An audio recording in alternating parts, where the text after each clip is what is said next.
عايزة تعمليها وتكون مظبوطة معاكي، يبقى لازم تشاهدي الفيديو ده للآخر. هنعمل النهاردة الغريبة بطريقة بسيطة جدا، وهنمشي مع بعض خطوة خطوة، وهتطلع معاكي ناجحة بإذن الله. بس قبل ما نبدأ نشوف مقاديرنا ونشوف الطريقة المظبوطة، ما تنسوش تدعوا لإخواتنا في غزة والسودان، ربنا ينصرهم يا رب. أول حاجة عشان تطلع الغريبة ناجحة نمشي معاها خطوة خطوة. أول حاجة جبت كوباية إلا ربع من السكر البودرة، تمام؟ يعني ربع كوباية ونص كوباية من السكر البودرة، تمام؟ جبت كده سمنة، السمنة ديت جبت كوباية ونص من السمنة، يبقى كوباية إلا ربع من السكر البودرة، كوباية ونص من السمنة. ياريت أي نوع سمنة بس تكون بيضة، ما تجيبيش أي سمنة صفرا، تكون بيضة وتكون متماسكة، يعني تحطها في التلاجة تتماسك وتبقى جامدة زي ما انتوا شايفين كده، وتطلعيها تشتغلي بيها على طول، مش عايزينها سايحة، تمام؟ هنضرب السمنة مع السكر الأول لحد ما تبقى تبيض، وكل ما تبيض أكتر وتبدأ تبقى كريمي بالشكل اللي انتوا شايفينه ده تبقى احسن. فهنضربها شوية كده حوالي دقيقتين لحد ما توصل للخليط كريمي معانا. معايا هنا 3 كوبايات من الدقيق. هقلب، هخلط بس مش هعجن، هدن نخلط كده شوية. طبعا المعلقة مش هتنفع، فانا هشيل المعلقة وهشتغل بايديا.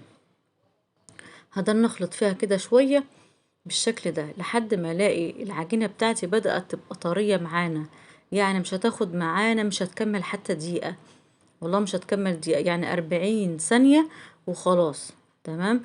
وبعدين هنختبرها ازاي. هاخد حتة كده وهبدأ اكورها وهضغط عليها، لو لقيتها بقى فيها تشققات كده، شققت معانا، يبقى عايزة تتعجن تاني. لقيتها كويسة وطرية ومشققتش، يبقى كده مظبوطة معانا. انا عجنتها 40 ثانية وخلاص وبطلت. هبدأ بقى اقطعها، تحاولوا تقطعيها الاحجام كلها قد بعض بالشكل اللي انتوا شايفينه ده. رصيتها كده خدت معانا ما شاء الله صاج كبير. وبعدين ممكن تحط بقى عليها سوداني زي ما انا بحط، وممكن كمان ما تحطيش، انا هحط نصها سوداني والنص التاني هخليه سادة مش عليه اي حاجة. هدخلها فرن ساخن على درجة حرارة 170. مجرد ما هي بس تبدأ تتحرك من الصينية، اوعي ما تحط، مش عايزاها تاخد لون، انا عايزاها تبقى بيضة زي ما هي، بس مجرد ما هي تتحرك كده من الصاج تروحي جايه طافية النار وتسيبيها تبرد في قلب الصاج. بعد ما بتبرد تماما بتفضيها بقى في الطبق بتاعك او في العلبة اللي انت هتفرزي فيها. تحفة جدا، دايبة دوب، والله جميلة. شايفين عاملة ازاي؟ ما شاء الله ما فرشتش معانا وهي بتستوي ولا اي حاجة، وشايفين لونها ودايبة تحفة جدا.